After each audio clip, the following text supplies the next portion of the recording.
బాబాయ్ గారు. నమస్తే అమ్మా. బాబాయ్ గారు, ఏంటి ఇప్పుడు చంద్రబాబు నాయుడు గారు వచ్చి సుమారుగా 1 సంవత్సర కాలం వ్యవధి అయితే పూర్తయింది. మీ పక్కనుండే వాళ్ళు వీళ్ళు కూడా మాట్లాడుకుంటూనే ఉంటారు కదా, ప్రభుత్వం ఎలా ఉంది ఏంటని. మీరు కూడా చూస్తూనే ఉన్నారు. ఈ పాలన గురించి చెప్పాలంటే మీరు ఏం చెప్తారండి? నాకు ఇవన్నీ తెలియదయ్యా. సాయంత్రానికి అప్పో సొప్పో 200 తీసుకొని ముందు కొడతామే. ఓకే. 170 రూపాయలు ముందు 210 రూపాయలు అయింది. నేను ముందు తగ్గిస్తాను అన్నాడు. 30 రూపాయలు గుద్దాడు. అది బాటిల్ కంటే ఎక్స్ట్రా బారులో ఇంకా ఎక్కువ గుద్దాడు. కాదండి, ఇప్పుడు 99 రూపాయలకే నాణ్యమైన మద్యం ఇస్తున్నారంట కదండి. తాగితే గుండాకి సస్తున్నారు. 99 రూపాయల ముందు ఒక రోజు తీసుకొచ్చి తాగితే గుండాకి సస్తున్నారు.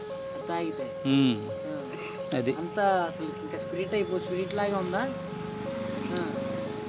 మా చిన్నతనంలో స్వీట్ అమ్మేవాళ్ళు రైల్వే స్టేషన్ కాడ పావులాకి 10 రూపాయకి. అది రైటు.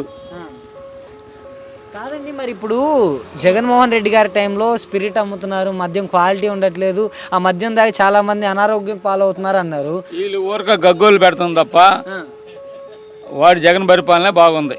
జగన్ గారిదే అనుభవంతో చెప్తున్నారు మీరు. జగన్ పరిపాలన బాగుంది. ఎందుకని మీకు అలా అనిపించిందండి జగన్ గారి ప్రభుత్వమే మంచిగా ఉందని? జగన్ ఎందుకు అంత మంచిగా అనిపించింది మీకు? అంటే అంతమందిగా అనిపించిందంటే ఎన్టీ రామారావు జెండాలు మోసినోడిని, ఎన్టీ రామారావు జెండా మోసారు. ఎన్టీ రామారావు జెండాలు మోసి ఎన్టీ రామారావు దాకా 3 సార్లు సెకండ్ తీసుకున్నోడిని. అదైతే తెలుగుదేశం పార్టీ కార్యకర్త మీరు. అలాంటిది ట్యాంక్ బండ్ కాడ చెప్పులు చీపుర్లు వేసే రోజున నేను ఆడే ఉండా. ఆయన మీద, ఎన్టీఆర్ గారి మీద. అప్పటి నుంచి నా పార్టీ కాదురా అనుకున్నా. చంద్రబాబు నాయుడు గారిని. అది ఎన్టీ రామారావు అంటేనే అభిమానం, కాదు. మరి మీరు ఇప్పుడు ఎన్టీఆర్ గారి అభిమాని, మరి వైసీపీకి వైసీపీ వేస్తా. ఎందుకని వైసీపీకి సపోర్ట్ ఇస్తున్నారు? మరి జగన్మోహన్ రెడ్డి టీడీపీకి ఎగ్నెస్ట్ కదా. జగన్మోహన్ టీడీపీకి ఎక్స్ట్రా అయినా సరే వీళ్ళు చేసే పనులు బాగుండే. రాజశేఖర రెడ్డి చేసే కాడి